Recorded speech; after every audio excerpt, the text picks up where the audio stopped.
Friends, thank you for watching my channel. I just want to remind you, if you need wallpaper, go to www.wallpaperboulevard.com. Tell them Spencer sent you. In fact, if you use my hashtag, Spencer Colgan is wallpaper, they'll be sure to give you a 10% off at your checkout. No matter how much you order, they have a wide selection of wallpaper. Check it out. Tell them I said hello. This is Spencer Colgan from Spencer Colgan is Wallpaper. Today I'm doing a repair and then a wallpaper installation. The walls are in bad shape because of bad repairs. It's sheetrock, they're poorly finished, and they're quite bumpy. There was apparently wallpaper on the wall that was pulled off, and then they painted over a very rough surface. Check this out. That's what we're dealing with. And so we have to prep these walls to prepare them for a nice installation. And so, before I show you the atypical approach, which I'm going to take in this video, to fill in some holes, literally cavities in the walls that were created by electrical sockets that are no longer being used. So now we're left with a void in the wall. How do we fill this and get it done? There are several ways to do it. You can put wood behind the hole, install sheetrock right in there. Some would say, oh, that's the quickest way. Well, I don't have the wood on the job right now, and I don't have the sheetrock on the job. So plan B has to come into effect. If I spend the time to go to the store and get that, to come back, I lose an hour and a half. And so I'm going to make a solid repair, and I'm going to show you, the video is to show you how you can still accomplish the same goal by using an alternative method. What if you can't find wood? What if you don't have it? What if you're a do-it-yourself and you want to do this repair in your home and you don't have the conventional materials at your disposal? So this is what you do. This is what I do.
Too.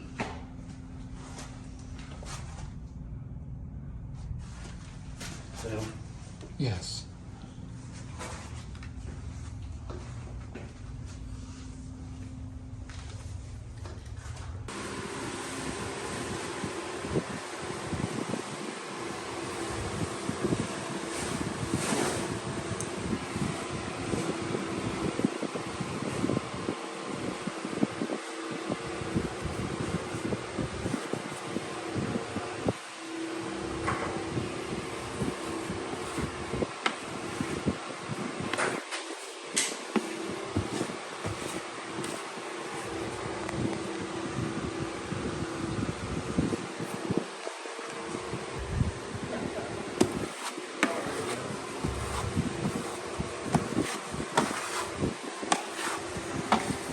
many people on my channel are going to say this is the wrong way to do it.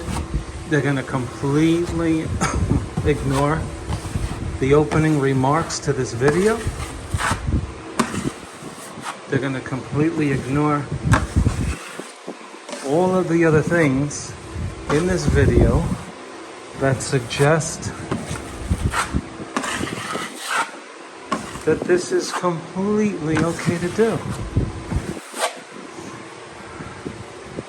And they'll just say, that's the wrong way to do it.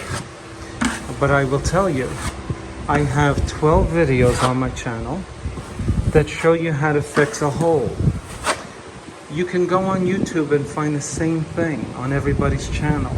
I like to be different. This is for the do-it-yourselfer guy who works 75 hours a week, who wakes up and tells his wife, I don't have a piece of wood. I don't have a piece of sheetrock. The store is closed. Company's coming. I just want to repair it. Is there any other way we can do it? Because this is definitely a way by which you can make a solid repair in a wall that's getting wallpapered. Okay, nothing is expected to be penetrated into this wall. So you can't say, well, it's really not solid. You can't put a picture up. This is at the end of a wall where the customer has said, I just want a mural. It's for show. It's a display wall. Okay? So, but I'll still get comments about why we shouldn't do this, etc., etc. By the way, we want to make this dry and get hard quickly. Okay? Because we want it to turn white over the next 24 hours. Okay? Now, the reason why I built up the area to make it flush and I floated it is so that now you can see that we're flush with the general shape of the wall. You don't see any bellies here. On the same wall, just follow me, look what we have. We have an irreparable hump. Okay? Look at that hump there, right in the middle of your screen. And so I'm not doing anything to this wall that's going to take away from its beauty. In fact, as you can see, I'm enhancing the beauty of the wall. But this is the general shape of the wall, okay? And so, you see this hump right here?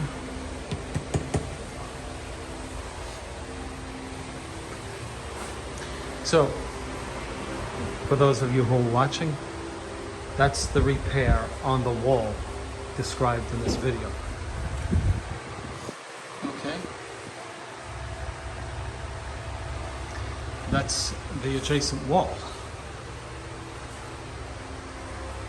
So my repair will be better than the general appearance of the surrounding areas. Do you agree? Before I put my final layer of this repair coat, when I say that, I mean this will be done and then it'll get one skim over it. So this is my last repair coat.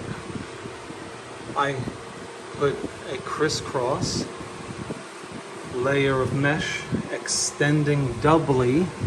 I doubled it, more than doubled it, to add strength to the surrounding area so that this former hole is braced by the strength of the surrounding wall.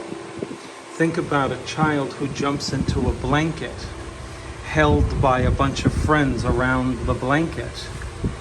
That's where the kid will land. And what strengthens this area but the kids holding the blanket on the outer edge? Right or wrong? Okay. You can check out my physics channel at Spencer Colgan. Just kidding. So that area is strengthened.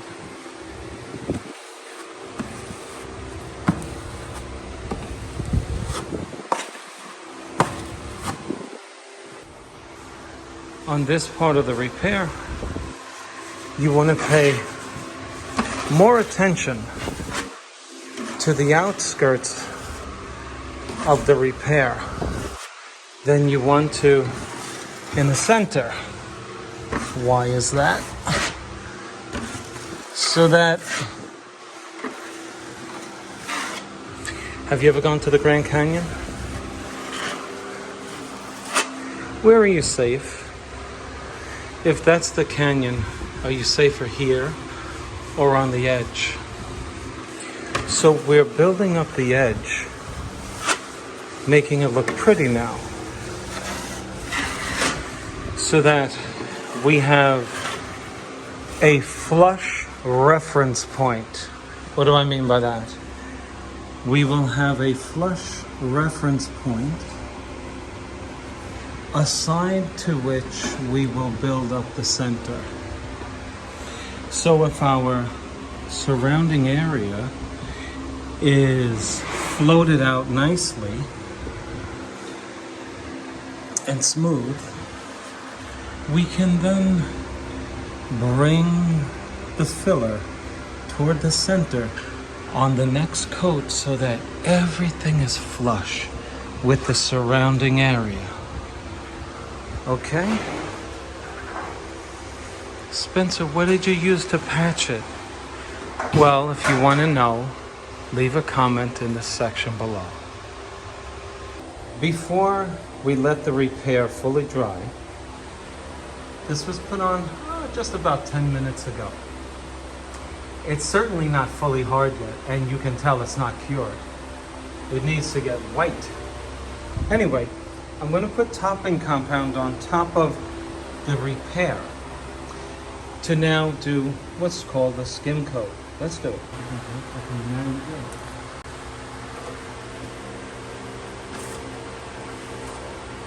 I start on the outside for the same reason I mentioned in the last segment.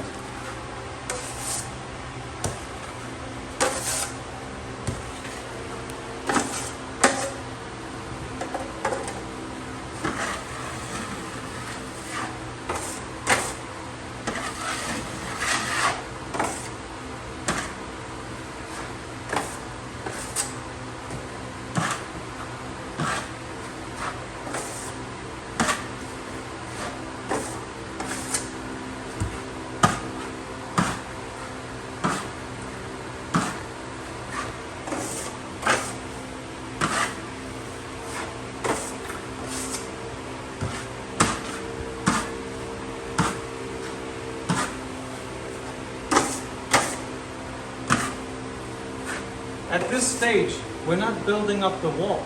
We've done that. We've made it flush.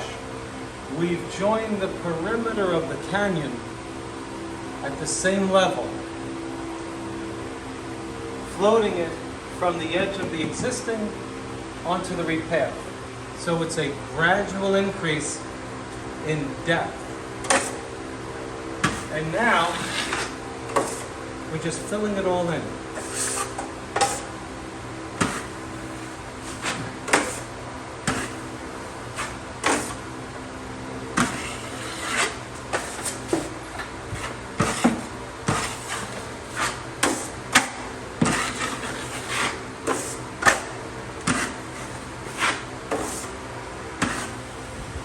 As I come toward the center, I'm putting pressure on this end of the blade. And less pressure on the center. I'll be doing the opposite now on this side, putting pressure on this side of the blade.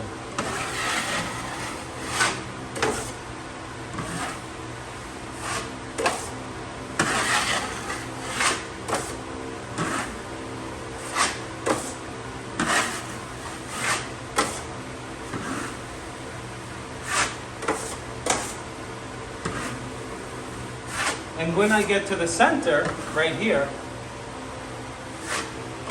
all sides have the same amount of pressure.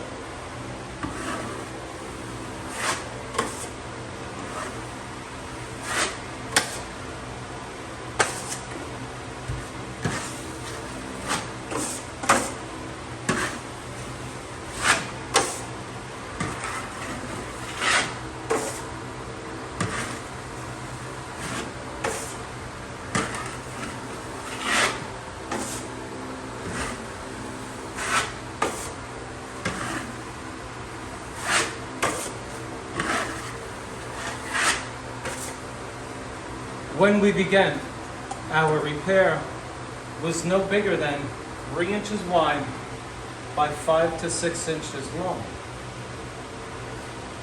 And our repair is now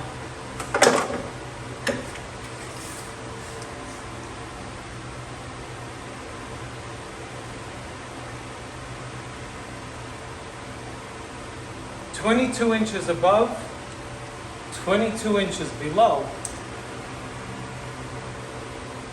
and 16 inches on each side, so that the result will be what you see in the following segment."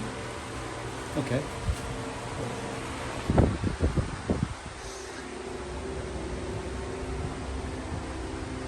Now, as we skim coat, we'll join all of this. We'll join the whole thing. We're priming it so that we can join. I first hit all of the spots with 5-minute mud because they were bad. It was like railroad tracks here, over there. And now we're going to join it all in our topping compound, because we don't need the 5-minute mud anymore. That's to build it up quick. Now we're just going to use topping compound. And that's how I fill sometimes large holes in walls.